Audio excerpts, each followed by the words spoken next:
can't dictate who I bring to this council. Please, if we have to negotiate the terms of the negotiation, we will never get anywhere.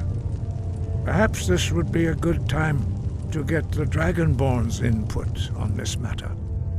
By Izmir's beard, the nerve of those Imperial bastards, eh? To think that I would sit down at the same table with that Thalmor bitch. Either she walks or I do.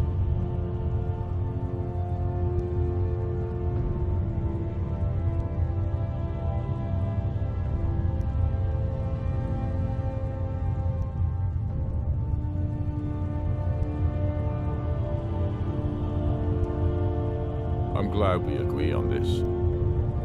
Very well, Ulfric. Enjoy your petty victory. The Thalmor will treat with whatever government rules Skyrim. We would not think of interfering in your civil war. Ha! Skyrim will never bow to the Thalmor. Unlike your Imperial friends here.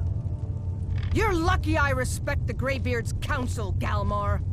Legate, we represent the Emperor here. Sorry, sir. It won't happen again. Now that that's settled, may we proceed? I have something to say first. Here we go. The only reason I agreed to attend this council was to deal with the dragon menace. There's nothing else to talk about. Unless the Empire is finally ready to renounce its unjust claim to rule over the free people of Skyrim. I knew he wouldn't be We're able to here resist. to arrange a temporary truce to allow the Dragonborn here to deal with the dragons, nothing more. I consider even talking to the Empire a generous gesture. Are you done? Did you just come here to make speeches, or can we get down to business? Yes, let's get this over with. Are we ready to proceed? Jarl Ulfric, General Tullius, this council is unprecedented.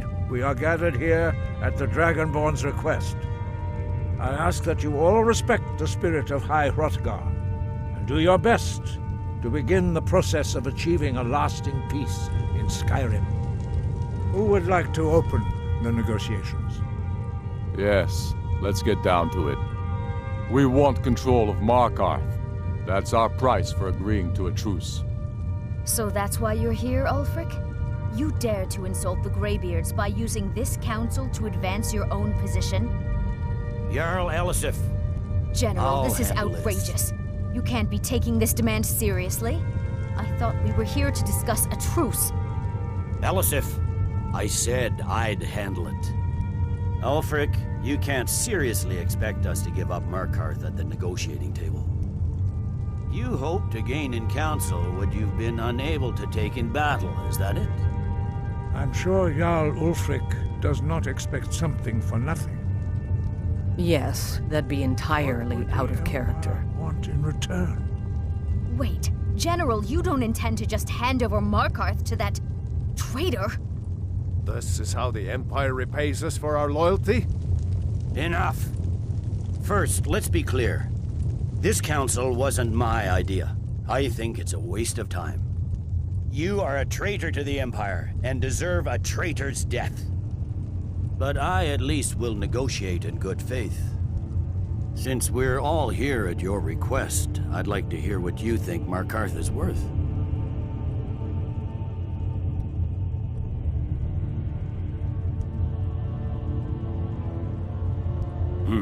The rift would help secure our communications with Cyrodiil, and threatened Ulfric's southern flank.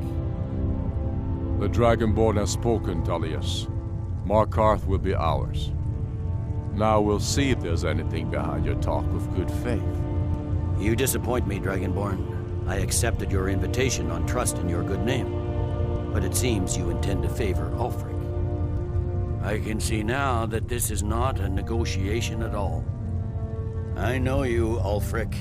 If I hand over Markarth, you'll be ready with a new demand. You'll never defeat the Empire, and you know it. But you're willing to sacrifice thousands for your own selfish ambition. Soon enough, I'll have you back under the headsman's axe, and this time there won't be any dragon to save you. As always, The Empire's fine words are worth nothing. Stop! Are you so blind to our danger that you can't see past your petty disagreements?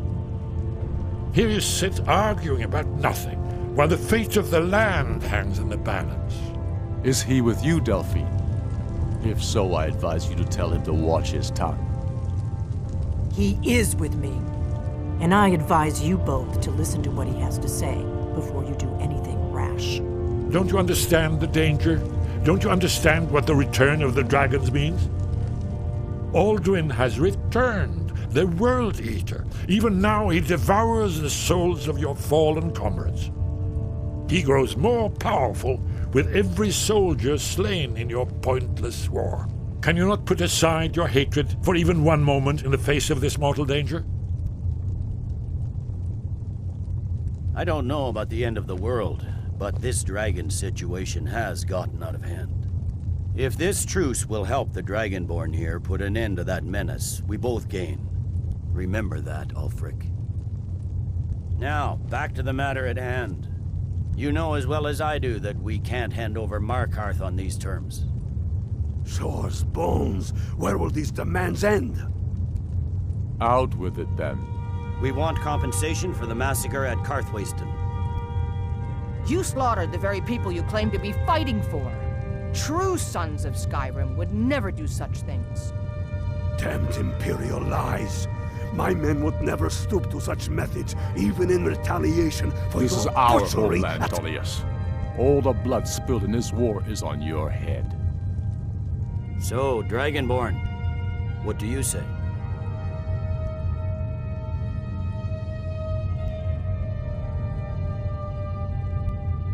Well said.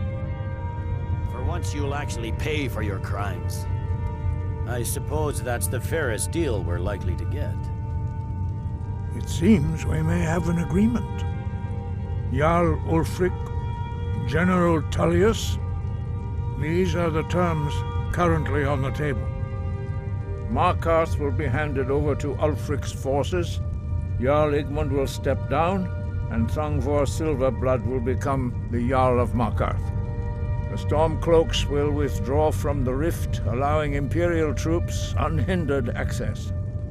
Jarl Leila Lawgiver will step down, and Maven Blackbriar will become the Jarl of Riften.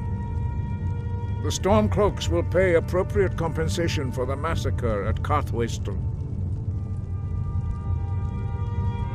You both agree to this?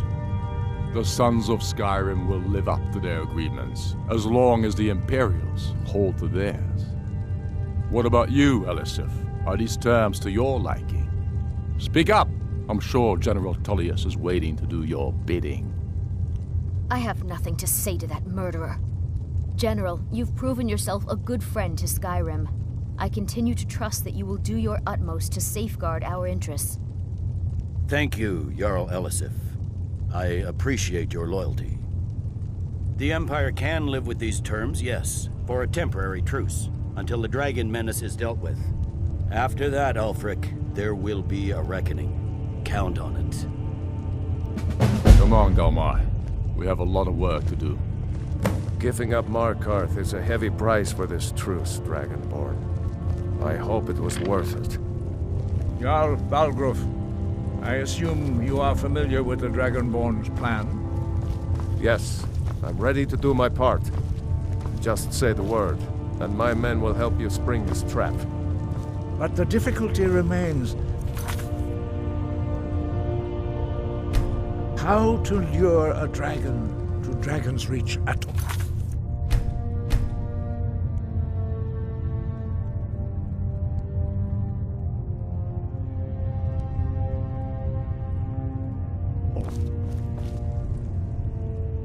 Well, that's an excellent question.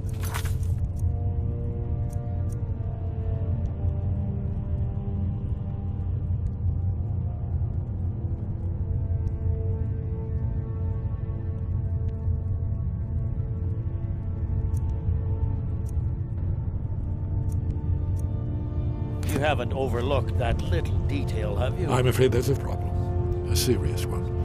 I've discovered who the Greybeard's leader really is.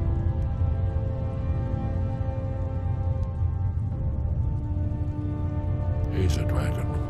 Not just any dragon, but the right hand of Alduin, responsible for many atrocities during the ancient Dragon War. The Blades have been hunting him for centuries, but he was protected by the Greybeards, and then the Emperors. Justice demands that he die for his crimes. Until he is dead, I'm afraid my oath as a Blade prevents me from offering you aid and comfort.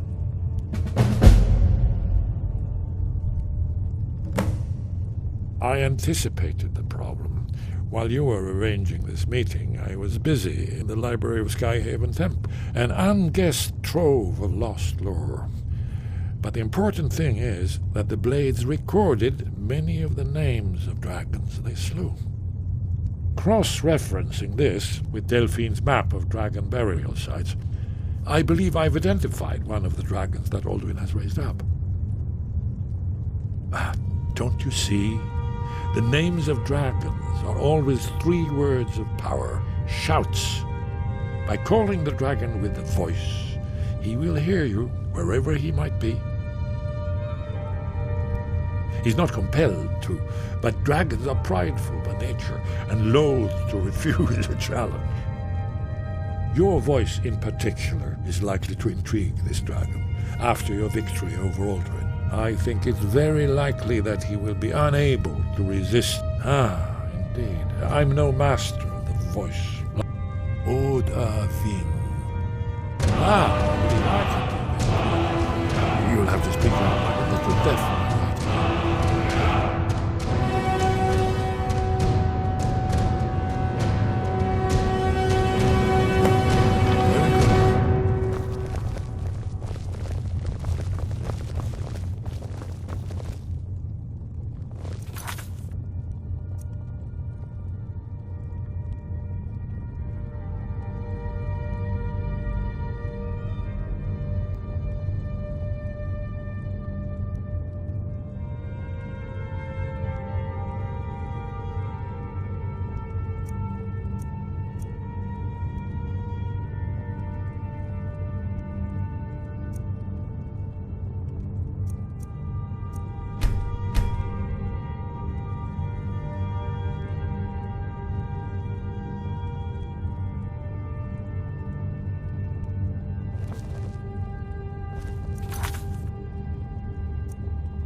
I hope this truce gives you what you need. It won't last.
I don't know how you talk the Jarl into this plan of yours. I've got my eyes. We're ready, Dragonborn. Just say the word.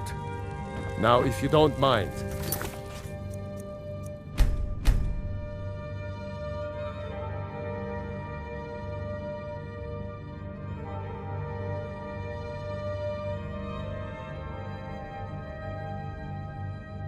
I've got a city to keep.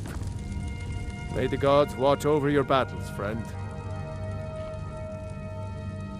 No doubt, he thought it was the only way to make his point. And also, because he knew he could. If it's the war you're referring to, I'm on the side of Whiterun. No doubt General Tullius and his friends in the Empire will tell you that I owe... Ulfric Stormcloak would say that I owe my allegiance to the Nord people as they fight for Skyrim. The day might come, but that day has not come yet. As I promised, my men stand ready. The great chains are oiled. We wait on your word.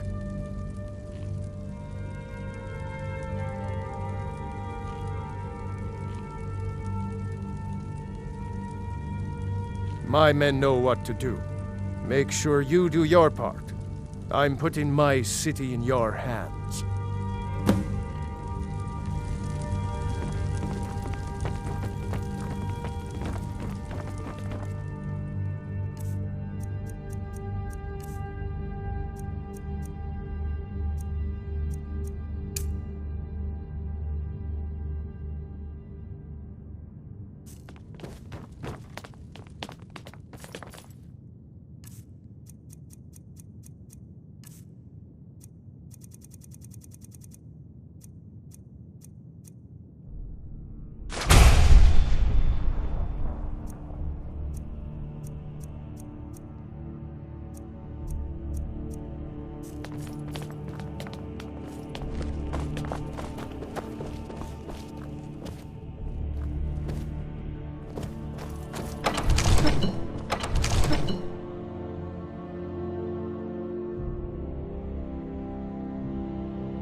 Go ahead and call this dragon of yours. We're ready.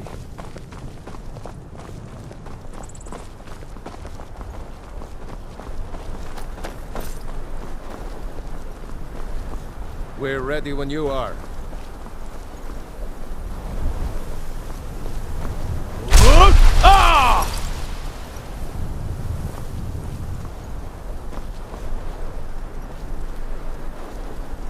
Go ahead and call this dragon of yours. We're ready. Odahviing!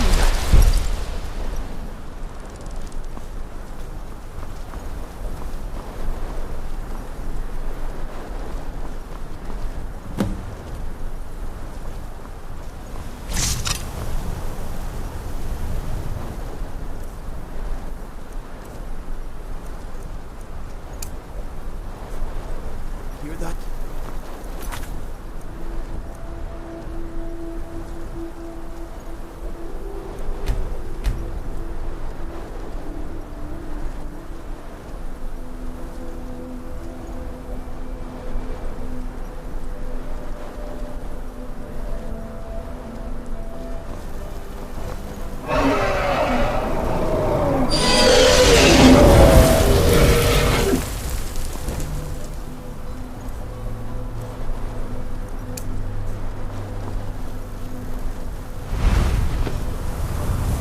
Never should have come. Leave me alive.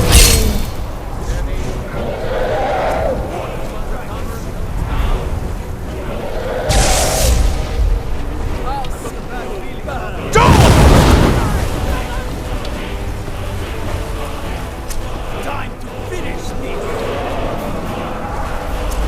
Hold your fire until it's close!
Do not try to hide.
Ubonar, you went to a great deal of trouble to put me in this humiliating position.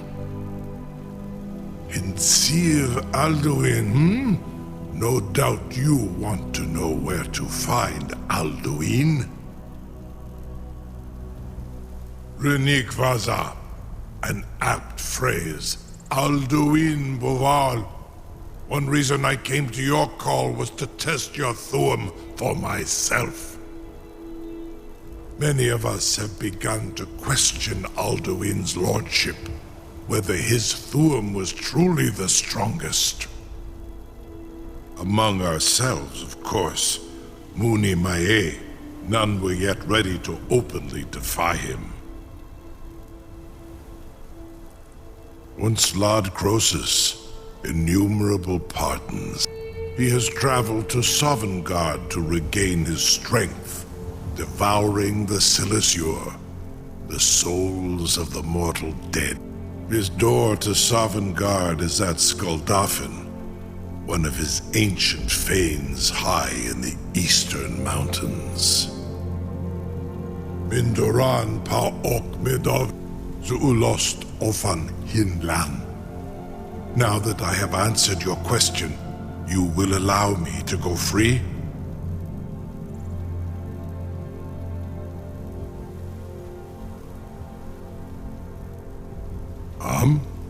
Serve you? No. Croesus. There is one detail. Only this. You have the Thuum of Adova, but without the wings of one, you will never set foot in Skuldafn. Of course, I could fly you there, but not while imprisoned like this.